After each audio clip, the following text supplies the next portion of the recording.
பெரியார்களே, அல்லாஹ் சுப்ஹானஹு வ தஆலா இந்த உலகத்தில் ஒரு மனிதனுக்கு கொடுக்கக்கூடிய ஆக பெரிய ஒரு பாக்கியங்கள் ஒன்றுதான் அல்லாஹ் தஆலா அந்த மனிதனுக்கு பிள்ளையுடைய பாக்கியத்தை அல்லாஹ் கொடுக்கிறார். பிள்ளை பாக்கியம் என்பது, குழந்தை பாக்கியம் என்பது இது அல்லாஹ்வுடைய நிஅமத்துகளில் ஒன்றாக இருந்து கொண்டிருக்கிறது. நாம் எதிர்நோக்க இருக்கக்கூடிய மாதம் ஹஜ்ஜுடைய காலம்.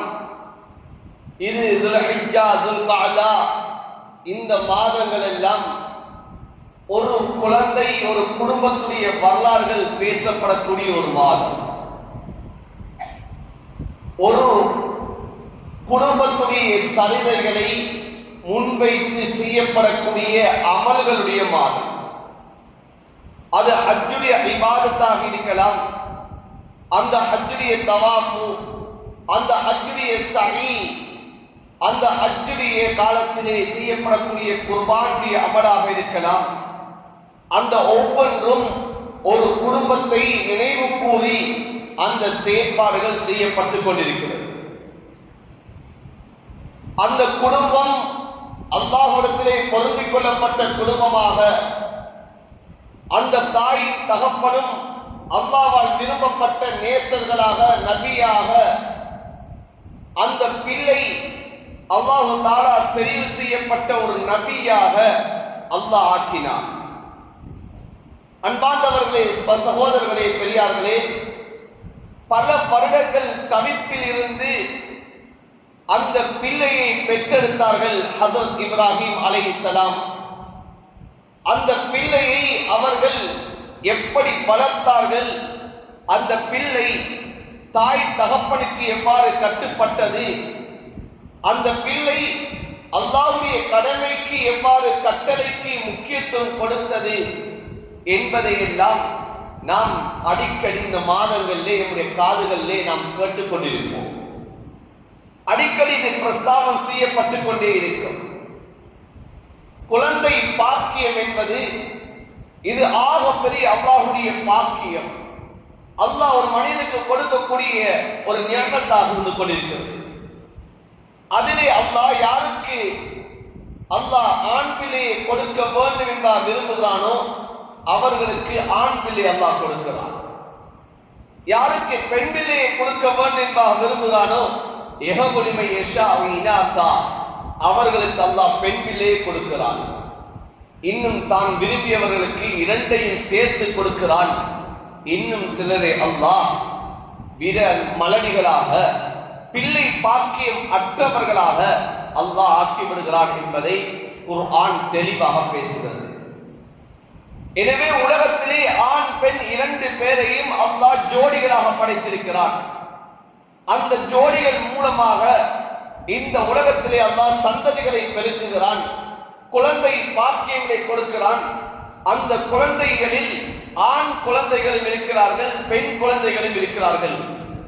இரண்டு பேருடைய விடயத்திலும் எவ்வாறு நடக்க வேண்டும், அவர்களை எவ்வாறு உருவாக்க வேண்டும் என்பதை குர்ஆன் தெளிவாகவும் ஹஜ்ரத் ரசூலுல்லாஹி ஸல்லல்லாஹு அலைஹி வஸல்லம் அவர்கள் அவர்களுடைய வாழ்க்கையிலே இதனை விரிவாக எங்களுக்கு தெளிவுபடுத்தியிருக்கிறார்கள்.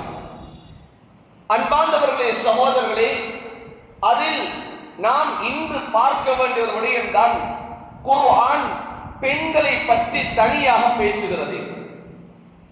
இந்த பெண்களை பற்றி குர்ஆன் எவ்வாறு அவர்களுடைய வாழ்க்கை வழிமுறைகள் நடக்க வேண்டும், உலகத்திலே அவர்கள் எவ்வாறு வாழ வேண்டும், அவர்களுக்குரிய உரிமை என்ன என்ற விடயங்களை எல்லாம் குர்ஆன் பேசுகிறது.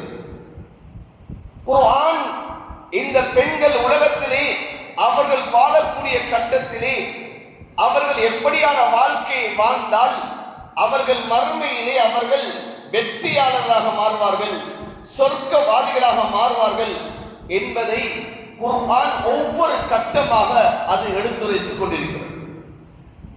ஸல்லல்லாஹு அலைஹி வஸல்லம் அவர்கள் பெண்களை பார்த்து சொன்னார்கள், உங்களைத்தான் நான் அதிகமாக நரகத்தில் கண்டேன் சொன்னார்கள். நீங்கள் தான் அதிகமாக நரகத்திலே கைதிப்பதை நான் கண்டேன் என்று சொல்லக்கூடிய சமயத்திலே ஒரு பெண் எழுந்து கேட்டார்கள், யா ரசூலல்லாஹ், நாங்கள் அப்படி என்ன பாவம் செய்தோம், ஏன் நாங்கள் அதிகமாக நரகத்திலே நாங்கள் இருப்பதை நீங்கள் கண்டீர்கள் என்பா கேட்டார்கள். ஸல்லல்லாஹு அலைஹி வஸல்லம் சொன்னார்கள், நீங்கள் அதிகமாக நீங்கள் சபிக்கக்கூடிய ஒரு தன்மை உங்களிடம் இருக்கிறது.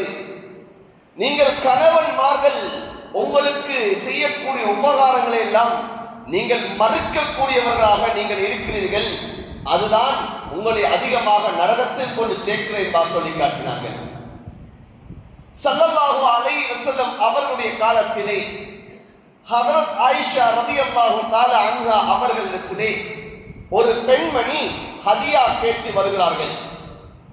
ஒரு ஏழை பெண்மணி ஹதியா கேட்டு வருகிறார்கள்.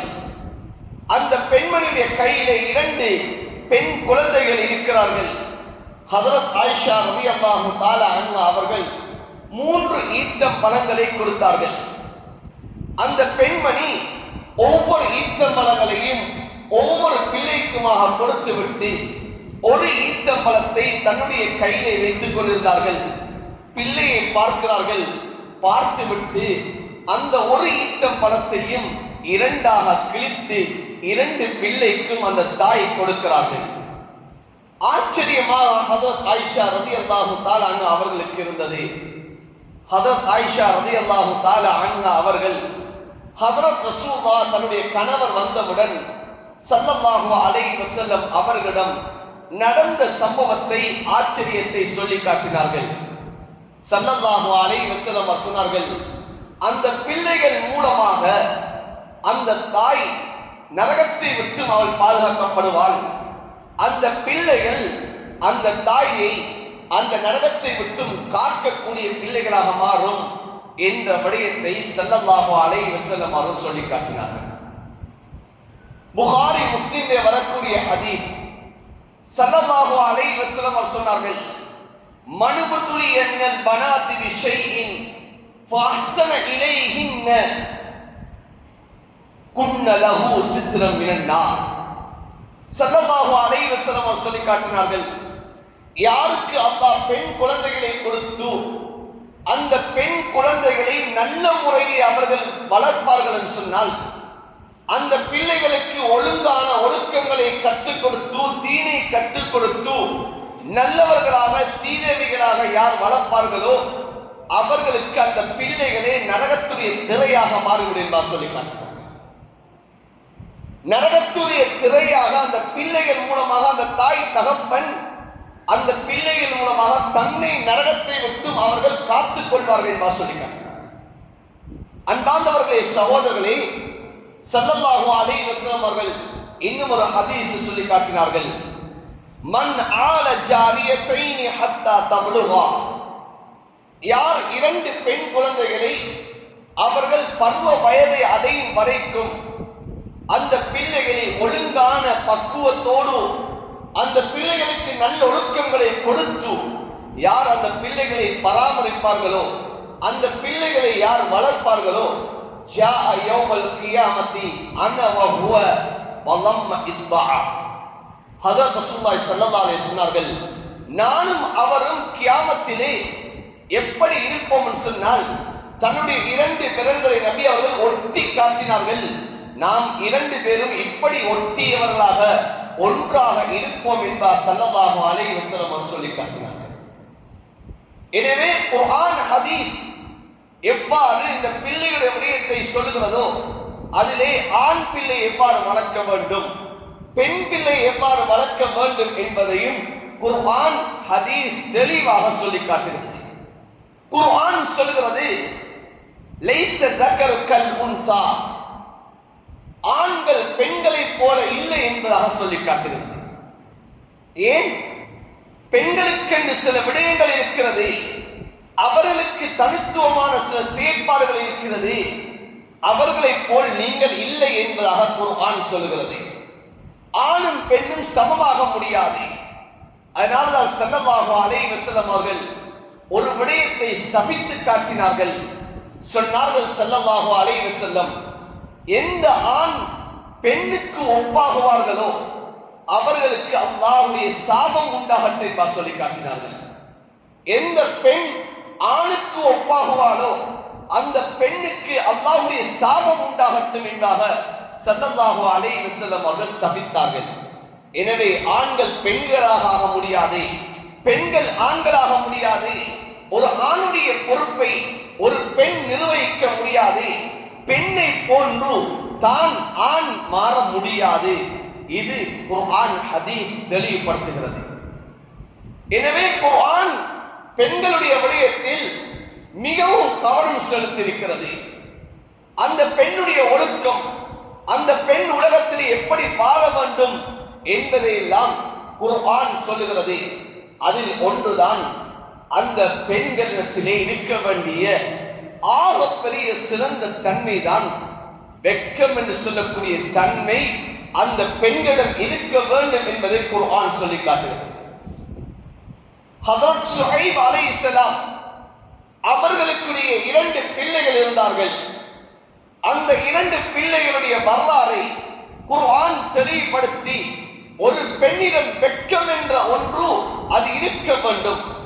அந்த பெண்ணிடம் வெட்கம் என்ற ஒன்று இருந்தால் அந்த பெண் தவறுகளின் பால் செல்ல மாட்டாள் என்பதை விளங்கப்படுத்துகிறது.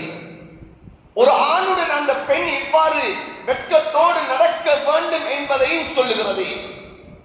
இன்று சமூகத்திலே பல பாவங்கள் நடக்கிறது. சமூகத்திலே பல அனாச்சாரங்களும் சீரழிவுகளும் உண்டாகிறது.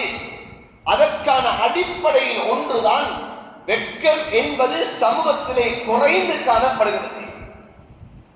நபி அலைஹிஸ்ஸலாத்து வஸ்ஸலாம் அவர்கள் சொன்னார்கள், இதா லம் தஸ்தஹி ஃபஸ்னா மா ஷித்த.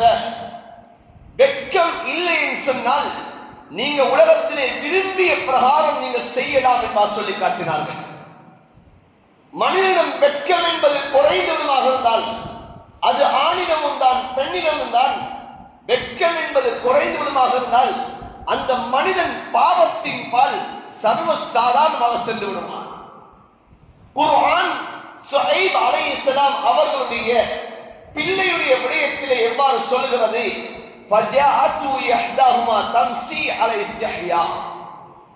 ஹஜ்ரத் ஷுஐப் அலைஹிஸ்ஸலாம் அவர்களுடைய பிள்ளைகளில் ஒருவர் வெட்கத்தோடு நடந்து வந்தார்கள். வெட்கத்தோடு நடந்து வந்து ஹஜ்ரத் மூசா அலைஹிஸ்ஸலாம் அவர்களை பார்த்து கூப்பிட்டார்கள், இன்ன அபி யதுஊக. மூசா அலைஹிஸ்ஸலாமே, உங்களை எங்களுடைய வாப்பா அழைக்கிறார். எதற்காக வேண்டி தெரியுமா? லியஜ்ஸியக அஜ்ரமா ஸகைத லனா. எங்களுக்கு நீங்கள் பாலியால் நீர் அள்ளி தந்தீர்கள், அதற்கு கூலி தருவதற்காக வேண்டி எங்களுடைய வாப்பா உங்களை அழைக்கிறார்கள் என்பதாக அந்த பெண் வெட்கத்தோடு வந்து சொன்னது என்பதாக சொல்லுகிறது. ஒரு பெண்ணிடம் இருக்க வேண்டியது ஆக சிறந்த ஒன்றுதான் வெட்கம் என்ற ஒன்று. இன்று அந்த வெட்கம் என்பது சிறு பிராயத்திலிருந்து வீடுகளில் இழக்கப்பட்டிருக்கிறது. அந்த வெட்கம் இழக்கப்பட்டதன் காரணமாக இன்று பெண்கள் இன்று சர்வ சாதாரணமாக இன்று ஆண்களை போன்று அவர்களுடைய நடத்தைகளும் அவர்களுடைய குணாதிசயங்களும் இன்று மாறிவிட்டது. அன்பான சகோதரர்களே, சிலருடைய உள்ளம் கேட்கலாம், சிலருடைய உள்ளம் இதனை மறுக்கலாம். ஆனால் குர்ஆன் ஹதீஸ் இது தெளிவாக சொல்கிறது. இன்று பெண்கள் ஆண்களை போன்று இன்று அவர்கள் எல்லா இடங்களிலும் இன்று சர்வ சாதாரணமாக இன்று நாங்கள் பெண்கள் சுதந்திரவான்கள் என்று சொல்லி இன்று அனாச்சாரங்களும் சீரழிவுகளும் ஏற்படுவதற்கு காரணம் இந்த வெட்கத்துடைய உணர்வு குறைந்து காணப்படுவது. இன்று சிலர் இந்த ஃபித்னாவை எழுப்பினார்கள். அல்லாஹ் அவர்களுக்குரிய கூலிகளை அல்லாஹ் கொடுப்பான். அவர்கள் செய்த பாவத்துக்குரிய தண்டனைகளை அவர்கள் கியாமத்திலே கண்டு கொள்வார்கள். ஆண்களை போன்று பெண்களும் சமமானவர்கள். ஆண்களுக்கு என்ன உரிமை இருக்கிறதோ அந்த உரிமை பெண்களுக்கும் இருக்கிறது என்ற பாதாட்டங்களை எல்லாம் முன்வைத்து இந்த பெண்களுடைய வாழ்க்கையை இன்று சீரழித்து விட்டார்கள். அது உலமாக்களாக இருந்தாலும் சரியே, இந்த கருத்தை எல்லாம் எந்தெந்த உலமாக்கள் எல்லாம் சொன்னார்களோ அவர்களும் கியாமத்துடைய நாளையில் அல்லாஹ்விடத்திலே இதனுடைய கூலியை அவர்கள் பெற்றுக் கொள்வார்கள். இன்று அந்த கருத்துக்களை சொல்லி இன்று பெண்களை இன்று வீதிக்கு ஆக்கி விட்டார்கள். இன்று அதனால் பெண்கள் சர்வ சாதாரணமாக ஆண்களோடு அவர்களுடைய தொடர்புகளாகிவிட்டது. வெட்கம் என்ற உணர்வு இழந்ததன் காரணமாக இந்த ஆண்களோடு சர்வ சாதாரண உரையாடக்கூடிய தன்மை உருவாகிவிட்டது. குர்ஆன் சொல்லுகிறது, ஹஜ்ரத் ஷுஐப் அலைஹிஸ்ஸலாம் அவர்கள் தன்னுடைய பிள்ளையை ஒழுக்கத்தோடும் வெட்கத்தோடும் அவர்கள் வளர்த்தார்கள். அந்த பிள்ளைகள் ஒரு ஆணுடன் கதைப்பதற்கு வெட்கப்பட்டது. எப்படி அவரை நான் கதைப்பது? வாப்பா தான் சொல்லுகிறார்கள், மகளே நீங்கள் அவரை கூட்டிக் கொண்டு வாருங்கள் என்பார் சொல்லுகிறார்கள். வாப்பாவுடைய கட்டளையின் பிரகாரம் அந்த மனிதரை கூட்டிக் கொண்டு வருவதற்கு கூட வெட்கத்தோடு தான் அந்த பிள்ளைகள் சென்றது என்பதை குர்ஆன் சொல்லுகிறது. மூசா அலைஹிஸ்ஸலாம் அந்த அழைப்பை ஏற்று அந்த ஷுஐப் அலைஹிஸ்ஸலாம் அவர்களிடம் செல்லக்கூடிய சமயம் அந்த பிள்ளைகள் அந்த ஆணுக்கு முன்னால் செல்லவும் இல்லை. பெண்கள் அந்த பிள்ளைகள் பின்னால்தான் வெட்கத்தோடு அந்த பிள்ளைகள் சென்றது என்பதையும் குர்ஆன் தெளிவுபடுத்துகிறது. வெட்கம் என்ற ஒன்று இருக்குமாக இருந்தால் அந்த சர்வசாதாரணம் என்ற அந்த தன்மை, ஆண்களோடு சகஜமாக பழகக்கூடிய அந்த தன்மை அந்த பெண்ணிடம் குறைந்து காணப்படும். 2 தசாப்தங்கள், ஒரு தசாப்தத்துக்கு முன்னதாக நாம் பார்த்தோம் சொன்னால், வீதிகளில் ஒரு ஆண் சென்றாலே பெண்கள் முக்காலை போட்டுக் கொள்வார்கள். வெளியிலே நிற்கக்கூடிய பெண்கள் வீட்டுக்குள்ளே சென்று விடுவார்கள், ஏன் ஆண்கள் வருகிறார்கள் என்று சொல்லி.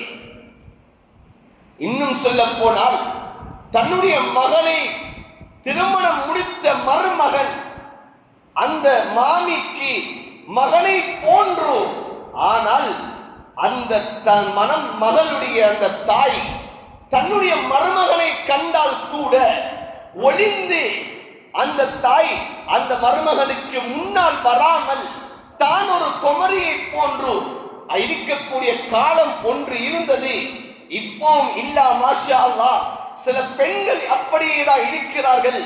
ஆனால் இன்று காலம் மாறி மாறி எந்த அளவன் சொன்னால், இந்த வெட்கத்துடைய குறைபாடு இன்று அந்த மணமகள் தன்னுடைய மனைவி யாரு, தன்னுடைய மாமி யாரு, அவர் தன்னுடைய தாயை போன்று என்ற அந்த அந்தஸ்து இந்த சமூகத்திலே இழந்து விட்டது. காரணம் என்ன? இந்த வெட்கத்துடைய குறைபாடு. அன்பான சகோதரர்கள், இன்று தன்னுடைய மனைவியை பார்ப்பதை போல இன்று எத்தனையோ மருமகன்மார்கள் இன்று தன்னுடைய மாமிமார்களை பார்க்கிறார்கள். ஏன் இந்த வெட்கத்துடைய குறைபாடு? ஒரு தாய் எப்படி இருக்க வேண்டும் என்ற அந்த தன்மை அந்த தாயிடம் அது குறைந்து காணப்படுகிறது. இன்று தன்னுடைய பிள்ளையை போன்று தானும் ஆடைகளை அணிந்து இன்று பிள்ளை கிழவியை போன்றும் இன்று தாய் இன்று குமரியை போன்றும் காணப்படக்கூடிய சூழல் உருவாகிவிட்டது. காரணம் இந்த வெட்கத்திலே குறைபாடு. இதனால் சமூகத்திலே இன்று ஃபித்னாக்களும் இன்று சீரழிவுகளும் இன்று அதிகம் காணப்படுகிறது. எனவேதான் குர்ஆன் முதலாவதாக பெண்களுக்கு சொல்லக்கூடிய விடயம் என்ன தெரியுமா? ஒரு பெண் வெட்கம் உள்ளவளாக இருக்க வேண்டும். அந்த வெட்கம் தான் அந்த பெண்களை பாவத்தை விட்டு தடுக்கும் என்பதை குர்ஆன் தெளிவுபடுத்துகிறது. இரண்டாவதாக குர்ஆன் ஒரு பெண்ணை பார்த்து சொல்கிறது, அந்த பெண்ணுடைய நடை, அந்த பெண்ணுடைய நடை அது கம்பீரமாக இருக்க வேண்டும். அந்த பெண்ணுடைய நடையின் மூலமாக ஆண்களை ஈர்க்கக்கூடியதாக அந்த பெண்ணுடைய நடையும் இருக்கக்கூடாது என்பதை குர்ஆன் சொல்கிறது. எவ்வாறு சொல்கிறது? ஃபலா யத்ரிபுன பிஅர்ஜுலிஹின்ன லியுஅலம மா யுஃபீன மின் ஸீனத்திஹின்ன. நீங்கள் கால்களை எடுத்து வைத்து நடக்கக்கூடிய கட்டத்தில் உங்களுடைய கால்களில் நீங்கள் கொலுசுகளை கூட நீங்கள் போட்டுவிடக் கூடாது. கால் கொலுசுகளை போட்டாலும் அந்த நடக்கக்கூடிய கட்டத்தில் சத்தம் வந்துவிடும். நீங்கள் சத்தம் வந்துவிட்டால் உங்களை நீங்கள் மறைக்கக்கூடிய விடயங்கள் எல்லாம் அது தெரியப்பட்டுவிடும் என்பதாக குர்ஆன் சொல்லுகிறது. எந்த அளவு ஒரு பெண்ணை பாதுகாப்பதற்காக வேண்டி குர்ஆன் சொல்லக்கூடிய விடயம். ஆனால் இன்று எம்முடைய பெண்கள் எம்முடைய பிள்ளைகளை நாம் எப்படி வெளியிலே அனுப்புகிறோம்? எப்படி அனுப்புகிறோம்? அன்பார்ந்தவர்களே, சகோதரர்களே, பெண்ணுடைய நடையில் கூட ஃபித்னா இருக்கிறது. எனவே அந்த நடையை நீங்கள் எப்படி நடக்க வேண்டும் என்பதை குர்ஆன் சொல்கிறது. அந்த நீங்க நடக்கக்கூடிய நடை அடுத்தவர்களுக்கு கவர்ச்சியான நடையாக இருக்கக்கூடாது. அடுத்தவர்கள் உங்களை உற்று நோக்கக்கூடிய அந்த நடையாக இருக்கக்கூடாது என்பதை குர்ஆன் சொல்கிறது. ஏன்? ஃபித்னா வந்துடக்கூடாது. ஸல்லல்லாஹு அலைஹி வஸல்லம் அவர்கள் தன்னுடைய இறுதி கட்டத்திலே சொன்ன வார்த்தை என்ன தெரியுமா? மா தரக்து பஅதி ஃபித்னத்தன் அதர்ர அலா ரிஜாலி மினன் நிஸா.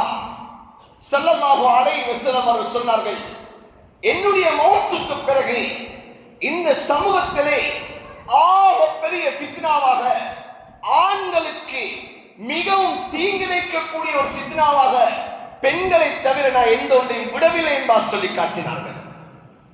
ஒரு பெண்ணுடைய ஃபித்னா அது ஆண்களுடைய ஈமானை அது பாதிக்கும், குடும்பத்துடைய நிலைமையை பாதிக்கும் என்பதை ஸல்லல்லாஹு அலைஹி வஸல்லம் அவர்கள் சொல்லி காட்டினார்கள். எனவே அந்த பெண் உலகத்திலே நடக்கக்கூடிய கட்டத்தில் எப்படி நடக்க வேண்டும் என்பதை குர்ஆன் சொல்கிறது.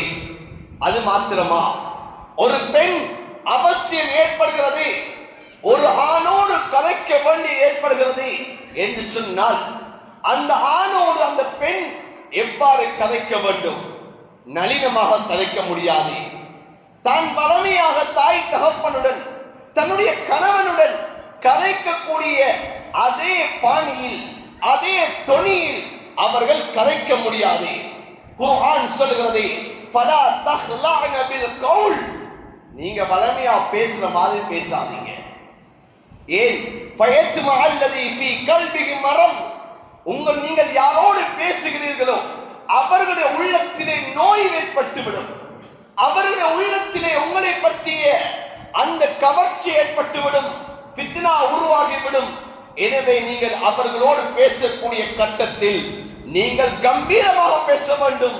ஒரு ஆணோடு, ஒரு அந்நிய ஆணோடு நீங்கள் பேசக்கூடிய கட்டத்தில் ஒரு ஆணுடைய தொனியை போன்று நீங்கள் கம்பீரமாக பேச வேண்டும், நளினமாக பேசக்கூடாது என்று சொல்கிறது. இன்றைக்கு பேச்சு மூலமாக ஃபித்னா, இன்னைக்கு எத்தனையோ வீடுகளில், எத்தனையோ இடங்களில், இன்று கணவன்மார்கள் இல்லாத இடங்களில் இன்று பெண்களுக்கு எத்தனை விதமான தொடர்புகள். எதனால் அன்பான சகோதரர்களே? இந்த குரல்கள் மூலமாக, அவர்களுடைய அந்த பேச்சுக்கள் மூலமாக இன்று ஃபித்னாக்கள் உருவாகி இருக்கிறது. இன்று போன்களை எடுத்து பார்த்தால் இன்று சாதாரணமாக இன்று தவறுதலான அழைப்புகள் வந்து விட்டாலும் அந்த அழைப்புகளில் பேசக்கூடிய அந்த தொழில் மூலமாக இது தவறான அழைப்புகள், அது நீடிக்கக்கூடிய அழைப்புகளாக மாறிவிடுகிறது. ஏன்? அந்த குரல்களில் ஃபித்னா இருக்கிறது என்பதை குர்ஆன் சொல்கிறது. நீங்கள் அடுத்தவர்களுடைய எப்படி பேச வேண்டும் என்பதை குர்ஆன் சொல்கிறது. ஆனால் இன்று நம்முடைய பிள்ளைகளுக்கு நாம் கற்றுக் கொடுப்பது கிடையாது. தாய் தகப்பனுக்கு இது பொறுப்பு. இந்த விடயங்களை நம்முடைய பிள்ளைகளுக்கு கற்றுக் கொடுக்க வேண்டும், பிள்ளைகளுக்கு சொல்ல வேண்டும். நீங்கள் எம்முடைய மஹ்ரமியத்துடைய விடயத்தில் யார் யாரை நீங்கள் பார்க்க முடியுமோ, யார் யாரோடு நீங்கள் பேச முடியுமோ, அவர்கள் அல்லாதவர்களிடத்திலே உங்களுடைய அந்த தொனி எவ்வாறு இருக்க வேண்டும் என்பதையும் பிள்ளைகளுக்கு கற்றுக் கொடுப்பது தாய் தகப்பனுடைய பொறுப்பாக இருக்கிறது. ஹஜ்ரத் ஆயிஷா ரலியல்லாஹு தஆலா அன்ஹா, புகாரி முஸ்லிமிலே வரக்கூடிய ஹதீஸ். ஹஜ்ரத் ஆயிஷா ரலியல்லாஹு தஆலா அன்ஹா ஹஜ்ரத் ரசூலுல்லாஹ்வுடைய மனைவி வீட்டிலே இருக்கிறார்கள். ஒருவர் வந்து கதவை தட்டுகிறார். உங்களை நான் பேச வேண்டும் சொன்னார்கள். கணவன் இல்லாத நேரத்தில் அவருடைய அனுமதி இல்லாமல் உங்களோடு நான் பேச மாட்டேன் என்பதாக சொல்லுகிறார்கள். ஆனால் வந்தது யாரு? தன்னுடைய பால்குடி சகோதரர், தன்னுடைய பால்குடி உறவின் மூலமாக மஹ்ரமியத்தான ஒருவர் தான் தன்னிடத்திலே வந்து ஹஜ்ரத் ஆயிஷாவை சந்திப்பதற்காக வந்தார். ஆனால் அனுமதியை மறுத்து விட்டார்கள். கணவன் இல்லாத நேரத்தில் நீங்கள் வரக்கூடாது, கணவனுடைய அனுமதி இல்லாமல் உங்களை வீட்டிலே நான் சேர்க்க மாட்டேன் என்றாக மறுத்து விட்டார்கள். இப்போது ஹஜ்ரத் ரசூலுல்லாஹ் ஸல்லல்லாஹு அலைஹி வஸல்லம் அவர்கள் வருகிறார்கள். வந்தவுடன் ஹஜ்ரத் ஆயிஷா இப்படி ஒருவர் வந்தாரு, அனுமதி கேட்டாரு, நான் முடியாது என்பா மறுத்து விட்டேன் என்பா சொன்னார்கள். இப்போது ஹஜ்ரத் ரசூலுல்லாஹ் வந்தவர் யார் என்பா சிந்திக்கிறார்கள். சொன்னார்கள், உங்களுக்கு அவருக்கும் இடையிலே மஹ்ரமியத் இருக்கிறது, பால்குடி மூலமாக உங்களுக்கும் அவருக்கும் இடையிலே மஹ்ரமியத் இருக்கிறது. இதற்கு பிறகு அவர் வந்து அனுமதி கேட்டால் நீங்கள் அவரை சந்தியுங்கள் என்பா சொல்லி காட்டினார். ஆனால் இன்று நம்முடைய வீடுகளுடைய நிலைமை எவ்வாறு இருக்கிறது அன்பான சகோதரர்? நம்முடைய வீட்டினுடைய நிலைமை எவ்வாறு இருக்கிறது? எம்முடைய சகோதராக இருக்கலாம், அந்த சகோதரர் நான் இல்லாத சமயத்தில் என்னுடைய மனைவியோடு பேச முடியாது, என்னுடைய வீட்டுக்கு வர முடியாது. இதுதான் மார்க்கம் சொல்லுகிறது.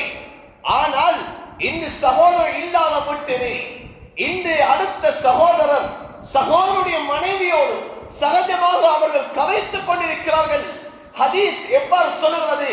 ஸல்லல்லாஹு அலைஹி வஸல்லம் சொன்னார்கள், அல் ஹமு அல் மௌத்.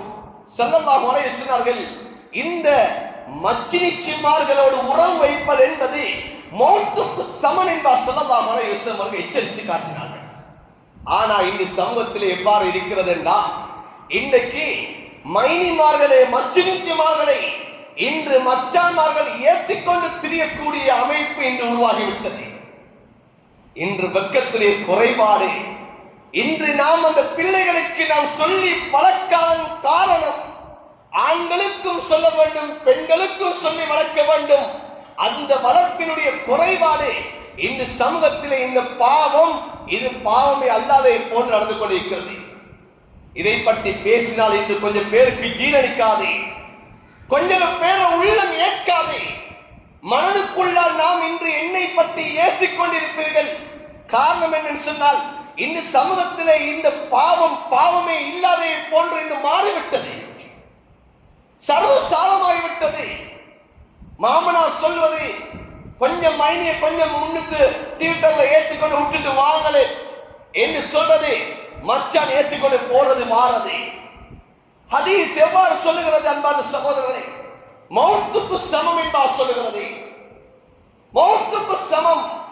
அது பெரியம்மாவுடைய மகனாக இருந்தாலும் சரி, சாச்சாவுடைய மகனாக இருந்தாலும் சரி, பெரியப்பாவுடைய மகனாக இருந்தாலும் சரி, அன்பானவர்களே சகோதரர்களே, அந்த பிள்ளைக்கு மகரம் கிடையாது. ஒரு பிள்ளை தன்னுடைய பெரியம்மாவுடைய மகனையும் திருமணம் முடிக்கலாம், சாச்சாவுடைய மகனையும் திருமணம் முடிக்கலாம், பெரியப்பாவுடைய மகனையும் திருமணம் முடிக்கலாம். இதுதான் குர்ஆன் ஹதீஸ் சொல்கிறது. மறும் அவர்கள் நானா தம்பியாக உறவு முறையை வைக்கலாம், ஆனால் அவர்களுக்கு இந்த இடத்திலே மஹ்ரமியத் என்பது கிடையாது. ஆனால் இன்று நாம் என்ன செய்கிறோம்? எம்முடைய வீடுகளில் எம்முடைய பிள்ளைகளை யாருடன் நாங்கள் ஏற்றி அனுப்புகிறோம்? எவர்களோடு நாங்கள் அவர்களை நாங்கள் அனுப்புகிறோம் என்பதை நாம் சிந்தித்தோமா அன்பான சகோதரர்களே? இந்த பிள்ளைகளுக்கு நாம் சொல்லி வளர்த்தோமா? பிள்ளைகளே, நீங்கள் இவர்களோடு இப்படித்தான் நடக்க வேண்டும், இவர்களோடு இப்படித்தான் நடக்க வேண்டும், உங்களுக்கு இவர்கள் தான் உங்களோடு பேசலாம், நீங்கள் அவர்களை பார்க்கலாம் என்று சிறு பிராயத்திலிருந்து நாம் வளர்த்திருந்தோம் என்றால், அன்பான சகோதரர்களே, பிள்ளைகள் எத்தனை வயதானாலும் சரி, எந்த இடத்துக்கு சென்றாலும் சரி, அந்த பிள்ளை பாவத்தின் பால் செல்ல மாட்டாது. அந்த பிள்ளை அந்நியவர்களோடு தொடர்பை வைக்க மாட்டாது. அந்த பிள்ளை அஜ்னபியத்தான ஆண்களோடு தனிமையில் ஆக மாட்டாது. ஏன்? சிறு பிராயத்திலிருந்து ஊட்டி வளர்த்தது, அந்த சிறு பிராயத்திலிருந்து உள்ளத்தில் பதிந்தது. அந்த ஈமானுடைய உணர்வை சஹாபாக்கள், நபி அவர்கள் அந்த ஈமானியத்தான உணர்வை கொடுத்தார்கள். ஸல்லல்லாஹு அலைஹி வஸல்லம் அவர்களுடைய வீட்டுக்கு வருகிறார்கள். ஹஜ்ரத் ஆயிஷா ரலியல்லாஹு தஆலா வீட்டுக்கு வருகிறார்கள். வளமையாக தனக்கு முன்னால் வந்து கொண்டிருந்த ஒரு பெண்மணி, சிறுமி, நபி அவர்களை கண்டவுடனே ஓடி மறைந்து விடுகிறார்கள். ஹஜ்ரத் ஆயிஷாவுடைய வீடு எங்களை போன்ற பங்களா அல்ல, பல ரூம்கள் அல்ல. அந்த வீட்டிலே இன்றும் ஹஜ்ரத் ஆயிஷாவுடைய வீடுதான் இன்று ஹஜ்ரத் ரசூலுல்லாஹ்வுடைய ஹஜ்ரத் அபூபக்கருடைய ஹஜ்ரத் உமருடைய ஜனாஸா இருக்கக்கூடிய அந்த மஸ்ஜித் நபவியில் இருக்கக்கூடிய அந்த அளவுதான் அந்த ஹஜ்ரத் ஆயிஷா ரலியல்லாஹு தஆலா அன்ஹா அவர்களுடைய வீடு. இந்த வீட்டிலே அந்த பெண்மணி நபியை கண்டவுடன் ஒளிகிறார்கள். ஹஜ்ரத் ரசூலுல்லாஹ் ஸல்லல்லாஹு அலைஹி வஸல்லம் அவர்கள் ஹஜ்ரத் ஆயிஷா ரலியல்லாஹு தஆலா அன்ஹா அவர்களை பார்த்து கேட்டார்கள், இந்த பெண்மணி வயதுக்கு வந்து விட்டார்களா, பருவ வயதை அடைந்து விட்டார்களா என்று கேட்டார்கள். ஹஜ்ரத் ஆயிஷா ரலியல்லாஹு தஆலா அன்ஹா சொன்னார்கள், ஆம் யா ரசூலுல்லாஹ் என்று சொன்னவுடன் ஹஜ்ரத் ரசூலுல்லாஹ் தன்னுடைய போர்வையில் ஒரு துண்டை எடுத்து கொடுத்தார்கள். அந்த பெண் முக்காலை அணிந்து கொள்ளட்டு என்று சொல்லி காட்டினார்கள்.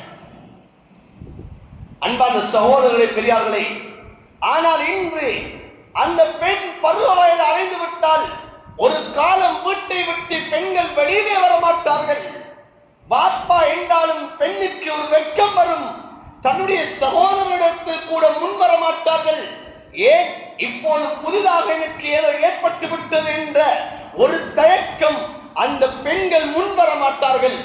ஆனால் நேற்று பருவ வயது அடைந்த பெண் இன்று வீதியில் நிற்கிறார்கள், இன்று வீதியில உலாவிக் கொண்டிருக்கிறார்கள். இது இன்று சமூகத்திலே இன்று காணப்படுகிறது. ஹஜ்ரத் ரசூலுல்லாஹ்வுடைய வெட்கம் எவ்வாறு இருக்கும் தெரியுமா? கான ரசூலுல்லாஹ் ஸல்லல்லாஹு அலைஹி வஸல்லம் அஷத்த ஹயா மினல் ஹித்ரி ஃபி மினல் அத்ராய் ஃபி ஹித்ரிஹா. ஹஜ்ரத் ரசூலுல்லாஹ் ஸல்லல்லாஹு அலைஹி வஸல்லம் அவர்கள் எந்த அளவு வெட்கப்படுவார்கள் சொன்னால், ஒரு பருவ வயதை அடைந்த ஒரு பெண், அந்த பெண் எந்த அளவு வெட்கப்படுவாரோ அதை விட அதிகம் வெட்கம் உள்ளவர்கள் தான் ஸல்லல்லாஹு அலைஹி வஸல்லம் அவர்கள்.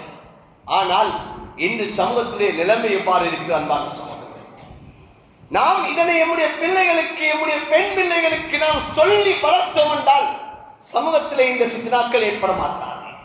சமூகத்திலே நம்முடைய பிள்ளைகள் சீரழியக்கூடிய நிலைமை ஏற்பட மாட்டாது. சமூகத்திலே நம்முடைய பிள்ளைகள் அது இன்னும் ஒரு ஆணோடு தொடர்பு வைக்கக்கூடிய நிலைமை உருவாக மாட்டாது. அந்நிய ஆண்களோடு தொடர்பு வைக்கக்கூடிய அந்த சூழல்களை அந்த பிள்ளைகள் தவிர்த்து கொள்ளக்கூடிய பிள்ளைகளாக மாறிவிடும். ஏன்? ஆரம்பத்திலிருந்து அந்த பிள்ளைகளுக்கு உள்ளத்திலே ஈமானை ஊட்டுகிறோம், அந்த பிள்ளைகளுக்கு ஒழுக்கத்தை கற்றுக் கொடுக்கிறோம். ஆனால் இன்று வீடுகளிலே பிள்ளைகளையும் தாயும் தகப்பனும் சேர்ந்து கொண்டு எதனை பார்க்க வேண்டுமோ அதை கூட நாம் பார்க்காமல் நாம் என்ன செய்கிறோம்? அவர்கள் தாயும் தகப்பனும் பிள்ளையுமாக சேர்ந்து பார்க்க கூடாத விடயங்களை எல்லாம் நாம் இன்று பார்த்து கொண்டிருக்கிறோம். இப்போது எப்படி இந்த பிள்ளைகளுக்கு நாம் ஒழுக்கத்தை கற்றுக் கொடுப்பது?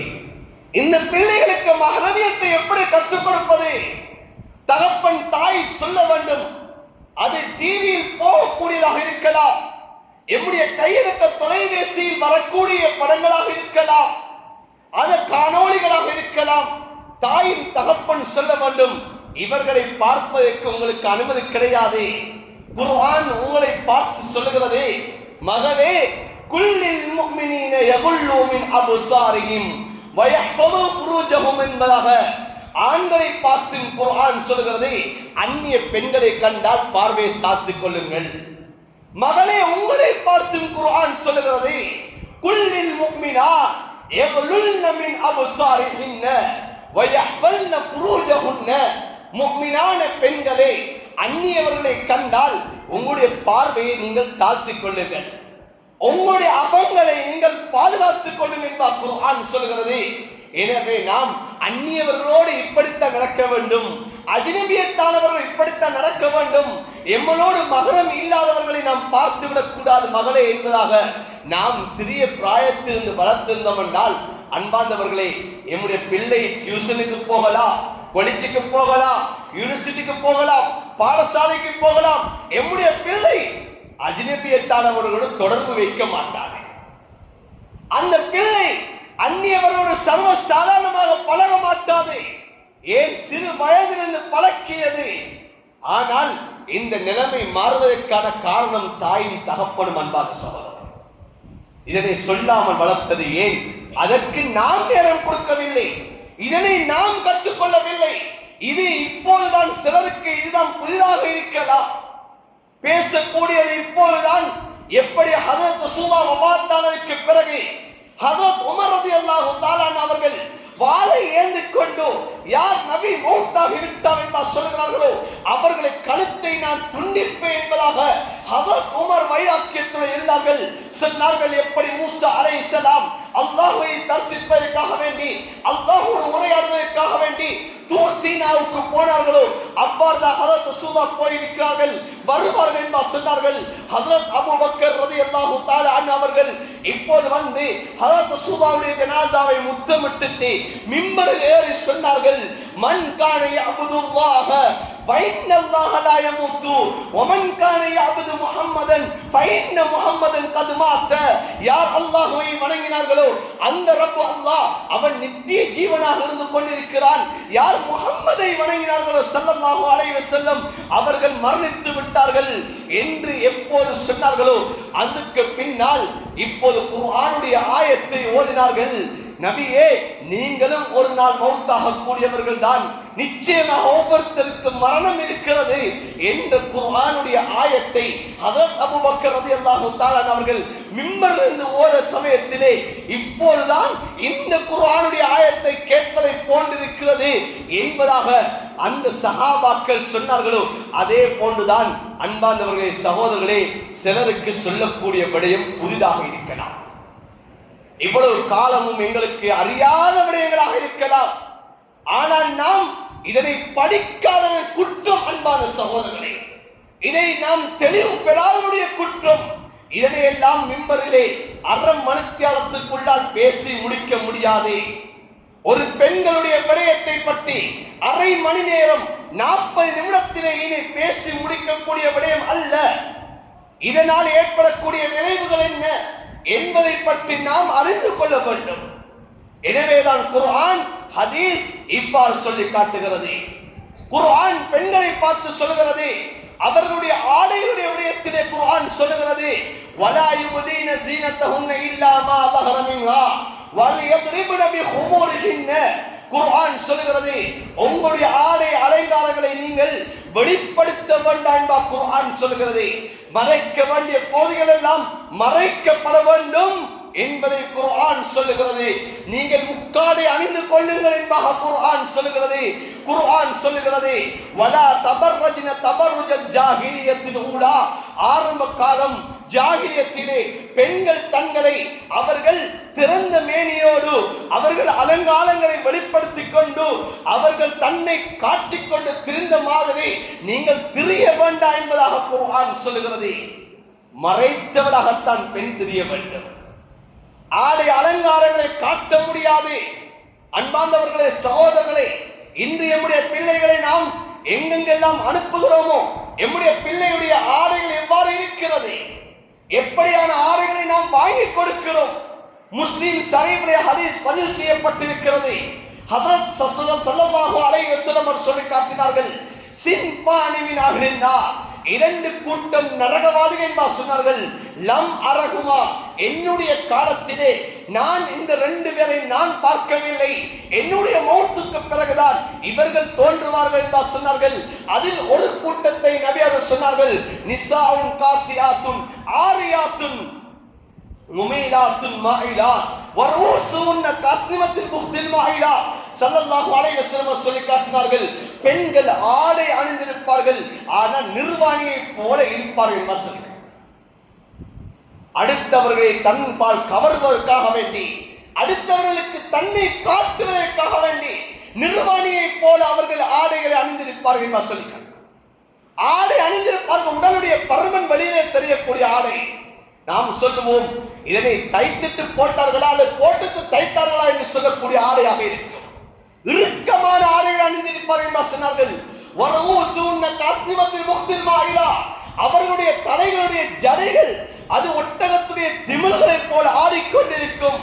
இப்படிப்பட்ட பெண்கள் லா யதுகுல்ன ஜன்னா வலா யஜிதுன ரீஹா, சொர்க்கத்துக்கு நுழைய மாட்டார்கள்.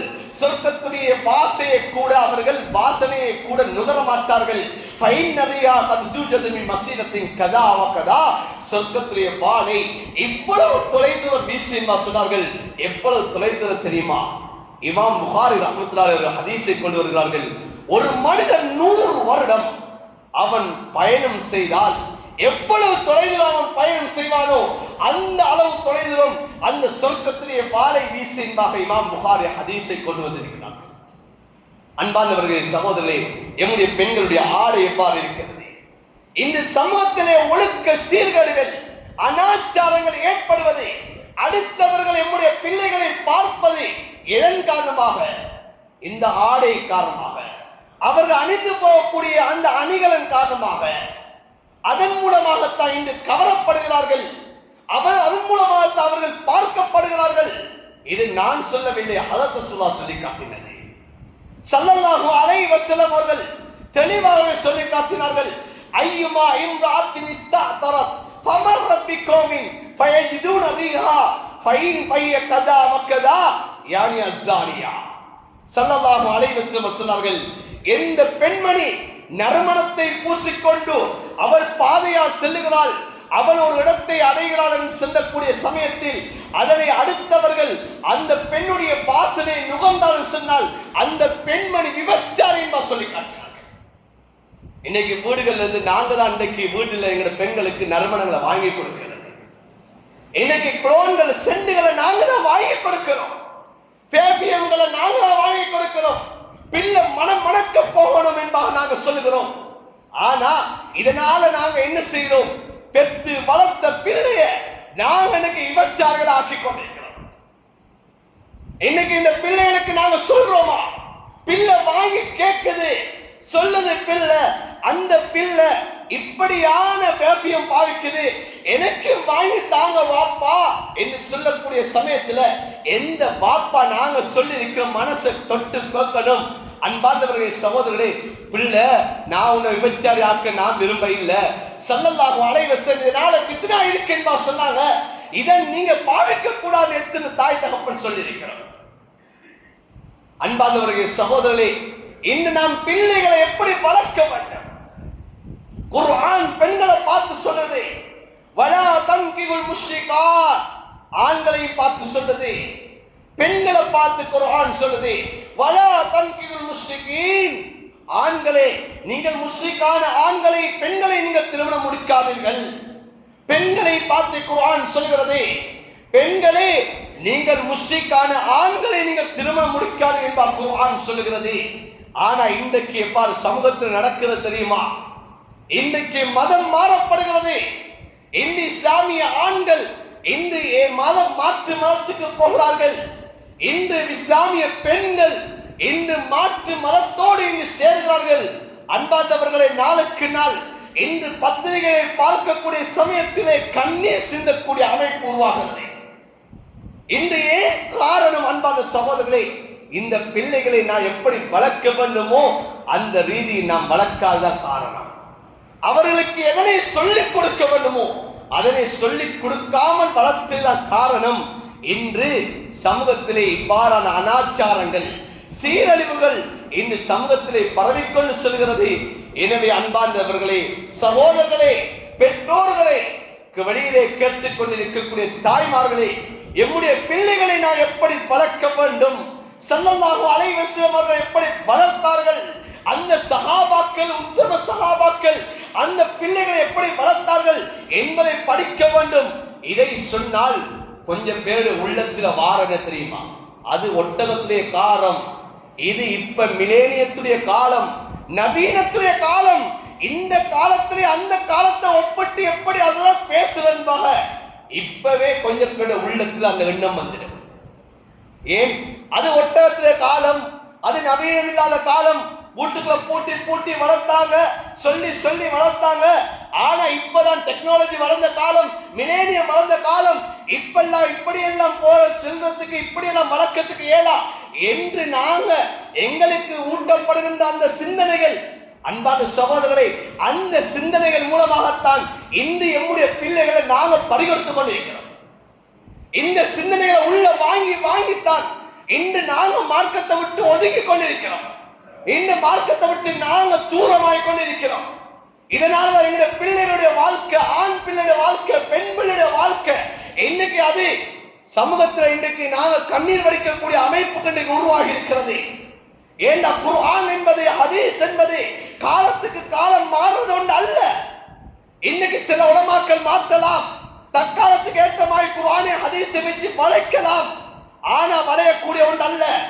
நவீனவாதிகள், இன்று நவீன கருத்துக்கள் உடையவர்கள் குர்ஆனை ஹதீஸை வைத்து இன்று சமூகத்துக்கு ஏற்ற மாதிரி தன்னுடைய வைத்த வழக்கத்துக்காக வேண்டி தான் சமூகத்துல இன்று எனக்கு ஒரு கண்ணியம் வர்றதுக்காக வேண்டி 4 பேர் என்ன மதிக்கும் என்பதற்காக வேண்டி மார்க்கத்தை இன்றைக்கு நவீனமாக மாற்றி இன்றைக்கு குர்ஆனை ஹதீஸை மாற்றலாம். அன்பார்ந்தவர்களே, சகோதரர்களே, மார்க்கம் அப்படிப்பட்ட ஒன்றல்ல. மார்க்கம் அப்படிப்பட்ட ஒன்றல்ல. காலத்துக்கு காலம் மாறக்கூடியது அல்லது நிலைமைக்கேற்றமாய் மாறக்கூடியது அல்ல. நவீனவாதிகளுடைய கருத்துக்கள் எல்லாம் இன்று எவனோ ஒருத்தனுடைய அந்த யூதனுடைய அந்த கருத்துக்களை உள்வாங்கி சமூகத்தை நாங்கள் நல்லவர்களாக வேண்டி எங்களை பலரும் கண்ணியப்படுத்துவதற்காக வேண்டி இன்றைக்கு அவர்கள் இன்றைக்கு சமூகத்தை வழி நடத்தி கொண்டிருக்கிறாங்க. குர்ஆன் அப்படி சொல்லல. குர்ஆன் எப்படி 1400 வருடங்களுக்கு முன்னால் இருந்த குர்ஆன் தான் இதுவரைக்கும் இருக்கிறது. எப்படி 1400 வருடங்களுக்கு முன்னாக சொல்லப்பட்ட அதே ஹதீஸ் தான் இன்னைக்கும் இருக்கிறது. அந்த வாழ்க்கையை நாங்க எடுப்போம்டா எவ்வளவு காலம் மாறலாம், எவ்வளவு நவீனங்கள் மாறலாம், ஆனா எங்களை நாங்க பாதுகாத்துக் கொள்ள முடியும். இல்ல நாங்களும் காலத்துக்கு காலம் ஏற்படக்கூடிய மாற்றங்களை வைத்து நாங்களும் மாறுவோமாக இருந்தா அன்பானவர்களை எங்களுடைய ஈமான் அது மாறிவிடும். எங்களுடைய பிள்ளைகளுடைய வாழ்க்கை மாறிவிடும். உலகத்துல நாங்க மௌத்தாகிறதுக்கு முன்னாலே நாங்க கண்ணீர் சிந்துற அமைப்பு உருவாகிடும். எங்களுக்காக வேண்டி கண்ணீர் சிந்தக்கூடிய பிள்ளைகளை நினைச்சு நாம கண்ணீர் சிந்தக்கூடிய நிலைமை உருவாகிடும். எனவே நாம் எப்படி பிள்ளைகளை எப்படி வளர்க்க வேண்டும், எப்படி திருமணம் முடிக்க வேண்டும், அந்த பிள்ளைகளை சாலிஹானவர்களை எப்படி உருவாக்க வேண்டும் என்பதை படித்து நாம் அல்லாஹ்விடத்தில் நாம் ஒரு பொறுப்புதாரிகளாக இருக்கிறோம். அந்த பொறுப்பை சரியாக நிறைவேற்றியவர்களாக கியாமத்துடைய நாளையில அந்த பொறுப்புக்கு நானும் நீங்களும் பதில் சொல்லக்கூடியவர்களாக அந்த பதிலை தயாரிக்கக்கூடிய வாழ்க்கையாக இந்த உலகத்துடைய வாழ்க்கையை மாற்றுவோம். அல்லாஹ் சுப்ஹானஹு வ தஆலா எங்களுடைய குடும்பங்களை எங்களுடைய சந்ததிகளை சிறந்த சந்ததிகளாக அல்லாஹ் மாற்றுவான். யா அல்லாஹ் எங்களுடைய குற்றம் குறைகளை மன்னிப்பாயாக. யா அல்லாஹ் எங்கள் அனைவருடைய குற்றம் குறைகளை மன்னிப்பாயாக. எங்களுடைய சந்ததிகளை சீராக ஆக்குவாயாக. எங்களுடைய பிள்ளைகளை சீதேவிகளாக பிள்ளைகளை ஆக்குவாயாக. கண் குளிர்ச்சியான பிள்ளைகளை ஆக்குவாயாக. யா அல்லாஹ் சமூகத்திலே யா அல்லாஹ் நல்லவர்களாக ஆக்குவாயாக. யா அல்லாஹ் அவர்களை நினைத்து நாம் கண்ணீர் சிந்தக்கூடிய அந்த பிள்ளைகளை விட்டு யா அல்லாஹ் எங்களுடைய பிள்ளைகளை நீ பாதுகாப்பாயாக. யா அல்லாஹ் எம்மை பெற்றெடுத்த தாய் தகப்பனுடைய பாவங்களை மன்னிப்பாயாக. உற்றார் உறவினர்களுடைய பாவங்களை மன்னிப்பாயாக. மனைவி மக்களுடைய பாவங்களை மன்னிப்பாயாக. எமக்கு கற்றுத்தந்த ஆசான்களுடைய பாவங்களை மன்னிப்பாயாக. யா அல்லாஹ் ஃபித்னாவுடைய காலத்திலே யா அல்லாஹ் இந்த ஃபித்னாக்களை விட்டு தவிர்த்து கொள்ளக்கூடிய அந்த ஈமானையும் உறுதியான யக்கீனையும் எங்களுக்கு நசீபாக்குவாயாக. யா அல்லாஹ் அந்த சமூகத்தில் ஏற்படக்கூடிய அனைத்து விதமான ஃபித்னாக்களை விட்டு பாதுகாப்பாயாக. யா அல்லாஹ் அந்த ஊரை நீ பாதுகாப்பாயாக. யா அல்லாஹ் அந்த ஊரை யா அல்லாஹ் சிறந்த ஊராக ஆக்குவாயாக.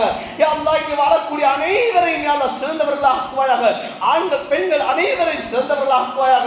நல்ல சமூகமாக உருவெடுக்கக்கூடிய சமூகத்தை உருவாக்கக்கூடிய ஊராக இந்த ஊரை முன்மாதிரியான ஊராக இந்த ஊரை நீ ஆக்கி அருள்வாயாக. யா அல்லாஹ் எங்களுடைய இறுதி முடிவுகளை நல்லதாக ஆக்குவாயாக. கலிமாவோடு மௌத்தை நசீபாக்குவாயாக. எந்த நாளை வஃபாத் ஆனால் எங்களுடைய சக்கராத்து வேலை குறைக்கப்படுமோ அந்த வெள்ளிக்கிழமை நாள் எங்களுடைய ரூஹை பிரிவதற்கு நீ தௌஃபீக் செய்வாயாக. எந்த நேரம் உனக்கு நெருக்கமான நேரமாக இருக்குமோ அந்த சுஜூத் நிலையிலே எங்களுடைய ரூஹை பிரிவதற்கு நீ தௌஃபீக் செய்வாயாக. யா அல்லாஹ் எந்த இடத்தில் வஃபாத் ஆனால் உன்னுடைய அன்பு நபி ஸல்லல்லாஹு அலைஹி வஸல்லம் அவர்களுடைய ஷஃபாஅத்தை பெற முடியுமோ அந்த மதீனத்து மண்ணிலே எங்களுடைய ரூஹை பிரிவதற்கு நீ தௌஃபீக் செய்வாயாக. ஆமீன் ஆமீன் யா ரப்பல் ஆலமீன் வல்ஹம்துலில்லாஹி ரப்பில் ஆலமீன்.